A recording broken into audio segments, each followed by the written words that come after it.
नमस्कार दोस्तों, फिर से एक बार स्वागत है आप सबों को हमारे चैनल मोटिवेशनल मोमेंटम में। आज हम फिर हाजिर हुए हैं एक नई जानकारी लेकर। तो चलिए इसे शुरू करते हैं। 11 सितंबर 1893 शिकागो में हुए विश्व धर्म सम्मेलन में अपने अपने देशों से रिप्रेजेंट करने के लिए अनेकों लोग आए हुए थे और हमारे भारत से गए हुए थे स्वामी विवेकानंद जी। सभी ने अपनी तरफ से एक एक करके स्पीच दी थी, लेकिन स्वामी विवेकानंद ने धर्म, हिंदुत्व, गीता और अपने देश यानी हिंदुस्तान पर जो स्पीच दी थी उससे पूरी की पूरी दुनिया हिल गई और वहाँ पर मौजूद हर एक व्यक्ति अपने हाथों को रोक नहीं पाए तालियां बजाने से। तो बिना एक भी सेकेंड गवाए हम आपको इसके बारे में जानकारी कराते हैं। अमेरिका के भाइयों और बहनों, आपके इस जोरदार स्वागत से मेरा हृदय अपार हर्ष से भर गया है। मैं दुनिया की सबसे पुरानी संत परंपरा और सभी धर्मों की जननी की तरफ से आप सभी को धन्यवाद देता हूँ। मैं सभी जातियों और संप्रदायों के लाखों करोड़ों हिंदुओं की तरफ से भी आप सभी का आभार व्यक्त करता हूँ। मेरा धन्यवाद उन सभी वक्ताओं को जिन्होंने इस मंच से यह कहा है कि दुनिया में सहनशीलता का विचार पूरब के देशों से फैला है। मुझे गर्व है कि मैं उस देश से हूँ जिसने सभी धर्मों और सभी देशों के सताए गए लोगों को अपने यहाँ शरण दी। मुझे गर्व है कि हम अपने दिलों में इजराइल की वो पवित्र यादें संजो कर रखे हैं जिनके धर्म स्थलों को रोमन हमलावरों ने तोड़कर खंडहर कर दिया था। मुझे गर्व है कि मैं ऐसे धर्म से हूँ जिसने पारसी धर्म के लोगों को शरण दी है और लगातार अब भी उनकी मदद कर रहा है। जिस तरह अलग अलग जगहों से निकली नदियाँ अलग अलग रास्तों से होकर आखिरकार समुद्र में ही मिल जाती है, और ठीक उसी प्रकार मनुष्य भी अपनी इच्छा से अलग अलग रास्ते चुनता है। ये रास्ते देखने में भले ही अलग अलग लगते हैं, लेकिन ये सभी रास्ते ईश्वर तक ही जाते हैं। मौजूदा सम्मेलन जो आज तक की सबसे पवित्र सभाओं में से एक है, वह अपने आप में गीता में कहे गए इस उपदेश का प्रमाण है कि जो भी मुझ तक आता है, चाहे कैसा भी क्यों न हो, मैं उस तक पहुंचता हूं।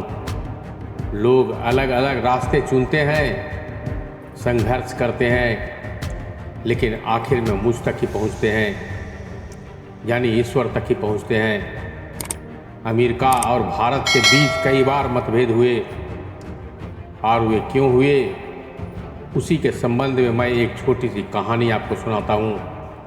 एक कुएं में एक मेढक रहता था और उसी कुएं में समुद्र में से एक मेढक आ जाता है। तो समुद्र वाला मेढक कुएं वाले मेढक से पूछता है कि तुम्हारा कुआं कितना छोटा है। तो कुएं वाले मेढक कहता है कि तुम कैसी बातें कर रहे हो, क्या तुम्हारा समुद्र बहुत ही बड़ा है? तब वो कहता है कि इतना बड़ा है कि तुम सोच भी नहीं सकते। फिर कुएं वाला मेढक कहता है कि ऐसा हो ही नहीं सकता, मेरे कुएं से अच्छा और बड़ा इस दुनिया में कुछ भी नहीं है। और वो उससे कहता है कि तुम मेरे कुएं से बाहर निकल जाओ, मैं यहीं पर रहूँगा।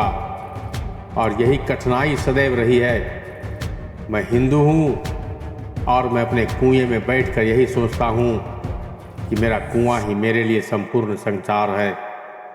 ईसाई भी अपने कुएं में बैठकर यही सोचता है कि सारा संसार उसी कुएं में है, और मुसलमान भाई भी अपने ही कुएं में बैठकर उसी को सारा ब्रह्मांड मानता है।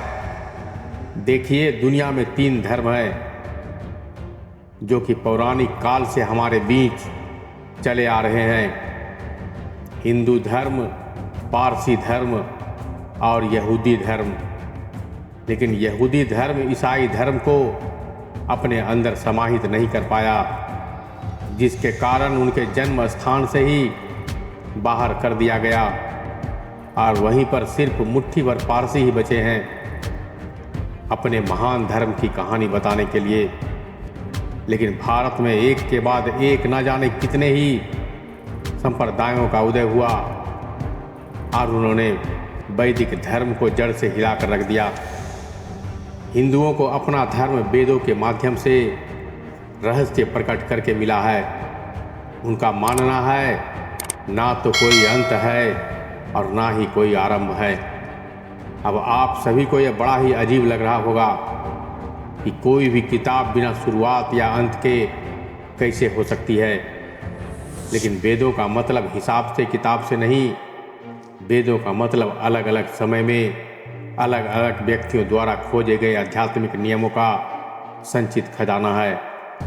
जिस प्रकार गुरुत्वाकर्षण का सिद्धांत मनुष्य का पता लगाने से पहले करता है और अगर मनुष्य जाति उसे भूल भी जाए तो भी वह अपना काम करता ही रहेगा। और ठीक यही बात आध्यात्मिक जगत का पालन करने वाले नियमों के संबंध में भी है। वेद हमें यह सिखाते हैं कि इस सृष्टि का ना तो कोई आरंभ है और ना ही कोई अंत। कुछ लोग जन्म से ही सुखी होते हैं तो कुछ लोग जन्म से ही दुखी होते हैं। कुछ लोग पूर्ण स्वास्थ्य का आनंद खोजते हैं तो कई लोगों के हाथ पांव नहीं होते हैं। कई लोगों की तो सुंदर शरीर, सुंदर चेहरा, उत्साहपूर्ण मन और सभी आवश्यक सामग्रियां मौजूद होती है तो कुछ लोगों की पूरी जिंदगी दुखों के साथ कट जाती है। तो ऐसा क्यों है? एक ही ईश्वर ने अलग अलग तरह के लोगों को उत्पन्न किया। एक को सुखी बनाया तो दूसरे को दुखी बनाया। ऐसा क्यों किया भगवान ने? ऐसा पक्षपात क्यों किया? देखिए, सभी धर्मों में यह बताया जाता है कि ईश्वर भेदभाव नहीं करते। इसलिए जन्म से पहले ही कुछ ऐसे कारण रहे होंगे जिसके फलस्वरूप इंसान सुखी या दुखी होता है और वो कारण है उसके पिछले जन्म के कर्म। और वेद हमें प्रेम के संबंध में भी इसी प्रकार की शिक्षा देते हैं। प्रेम के संबंध में भगवान श्री कृष्ण उपदेश देते हैं कि मनुष्य को इस संसार में कमल के पत्ते की तरह रहना चाहिए। कमल का पत्ता जैसे पानी में रहकर भी उससे भीगता नहीं है, उसी प्रकार मनुष्य को संसार में रहकर उसका ईश्वर में मन लगा रहे और दोनों हाथ अच्छे कर्मों में लगा रहे। इस लोक में या परलोक में पुरस्कार की आशा से प्रेम करना कोई बुरी बात तो नहीं है, लेकिन केवल प्रेम के लिए ईश्वर से प्रेम करना सबसे अच्छा है। भगवान से केवल यही प्रार्थना करना कि हे भगवान, मुझे ना तो संपत्ति चाहिए ना ही विद्या, केवल इतना ही दे दे कि मैं फल की आशा छोड़कर तेरी भक्ति करूं और केवल प्रेम के लिए ही तुझ पर मेरा निस्वार्थ भाव से प्रेम हो। और मैं आपको एक बहुत ही कमाल की छोटी सी कहानी सुनाना चाहता हूं। श्री कृष्ण के शिष्य युधिष्ठिर एक समय सम्राट थे, लेकिन उनके शत्रुओं ने यानी कौरवों ने उन्हें सिंहासन से निकाल दिया और अपनी पत्नी और भाइयों के साथ उन्हें हिमालय के जंगलों में रहना पड़ा। और वहाँ पर उनकी पत्नी द्रौपदी ने उनसे पूछा कि आप इतने श्रेष्ठ पुरुष हैं, मनुष्य में सर्वोपरि पुण्यवान होते हुए भी आपको इतना दुख क्यों हो रहा है, दुख क्यों सहना पड़ रहा है? तो तभी युधिष्ठिर ने उत्तर दिया कि महारानी देखो, यह हिमालय कितना भव्य और सुंदर है। मैं इससे बहुत ही प्रेम करता हूँ। यह हिमालय मुझे कुछ नहीं देता, लेकिन मेरा स्वभाव ही ऐसा है कि मैं भव्य और सुंदर वस्तुओं से प्रेम करता हूँ और इसी कारण से मैं हिमालय से प्रेम करता हूँ। प्रेम करना मेरा स्वभाव है और मैं इसलिए ईश्वर से प्रेम करता हूँ। मैं किसी बात के लिए प्रार्थना नहीं करता, मैं उससे कोई वस्तु नहीं मांगता। उसकी जहाँ इच्छा हो मुझे रखे, मैं सभी अवस्थाओं में केवल प्रेम करूँगा और मैं प्रेम से कोई सौदा नहीं कर सकता। अब हम दर्शन की अभिदिशाओं से उतरकर ज्ञान रहित लोगों के धर्म की ओर चलते हैं। और यहाँ पर मैं आपको पहले ही बता दूं कि भारतवर्ष में अनेकेश्वरवाद नहीं है और ना एक देववाद से इस स्थिति की व्याख्या की जा सकती है, क्योंकि गुलाब को चाहे दूसरा कोई भी नाम क्यों ना दे, उसकी सुगंध वैसे की वैसे ही रहेगी। केवल नाम से व्याख्या नहीं की जा सकती है। और बचपन की एक बात मुझे यहाँ पर याद आती है कि ईसाई मनुष्यों की भीड़ में खड़ा होकर अपने धर्म का उपदेश दे रहा था और बातों ही बातों में वह हिंदुओं से कह गया कि अगर मैं तुम्हारी देव मूर्ति को एक डंडा लगाऊं तो वह मेरा क्या बिगाड़ सकती है। तभी वहाँ पर खड़े हुए एक शख्स ने उत्तर दिया कि अगर मैं तुम्हारे ईश्वर को गाली दूं तो वो मेरा क्या कर सकता है। तभी वह ईसाई ने कहा, तुम्हें मरने के बाद सजा देगा। तभी हिंदू तनकर बोल उठा, ठीक उसी तरीके से तुम मरोगे तो हमारी देव मूर्ति तुम्हें भी कठोर दंड देगी।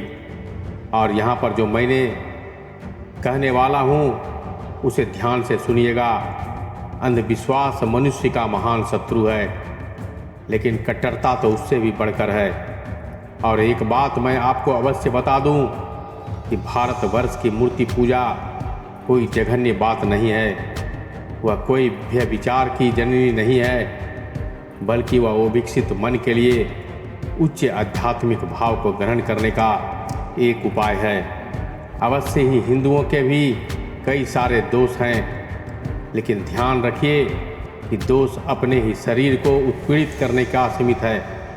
वे कभी भी अपने पड़ोसियों का गला काटने का इंतजाम नहीं करते। एक हिंदू भले ही चिता पर आपको जला डालेगा, लेकिन वो विधर्मियों को जलाने के लिए अग्नि प्रज्वलित नहीं करेगा।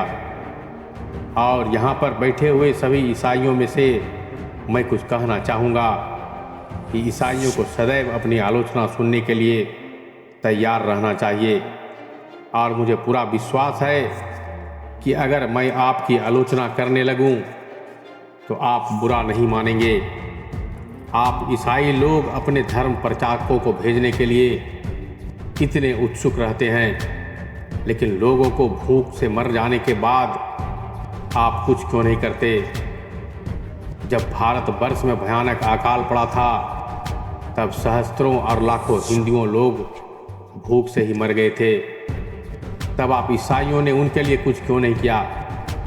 आप हिंदुस्तान में धर्म का प्रचार करते हैं, उनके लिए गिरजाघर बनाते हैं। वहाँ पर लोगों के पास में धर्म की कमी नहीं है। वहाँ पर हिंदुस्तान में लाखों लोग सूखे गले से रोटी के लिए चिल्ला रहे थे। वे हमसे रोटी मांगते थे और हम उन्हें देते थे सिर्फ पत्थर। तो भूखे लोगों से क्या उनका अपमान करना नहीं है।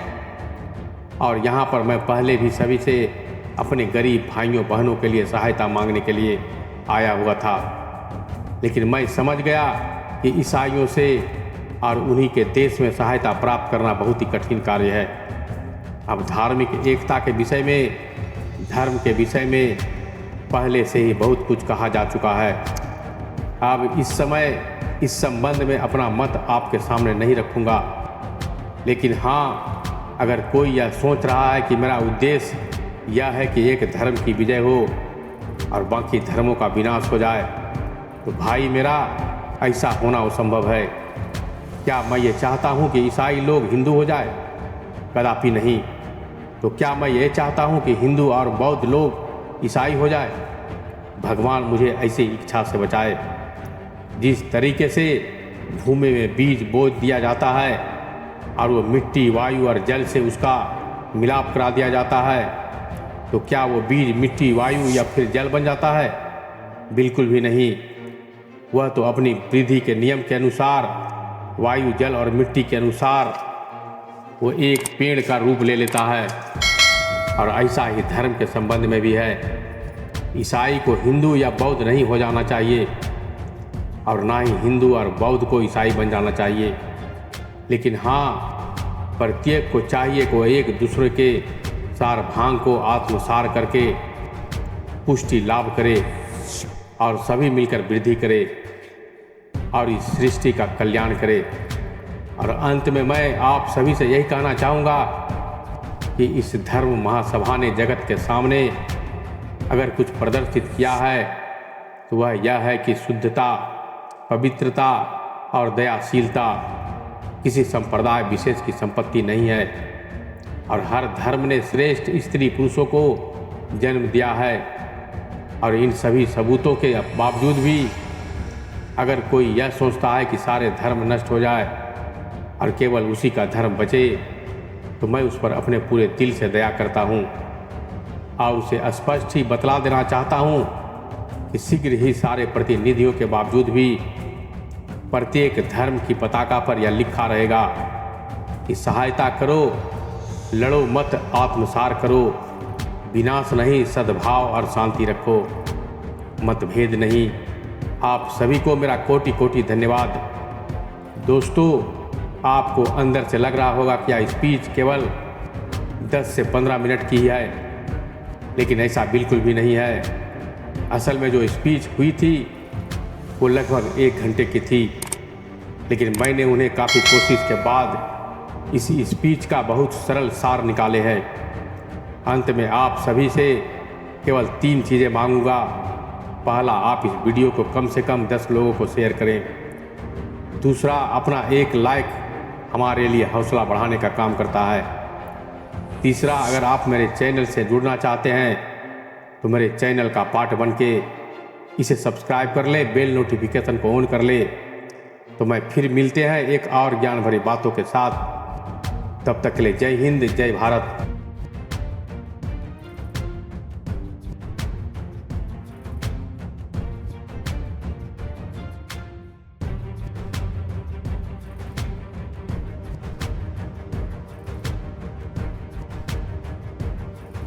Shoot.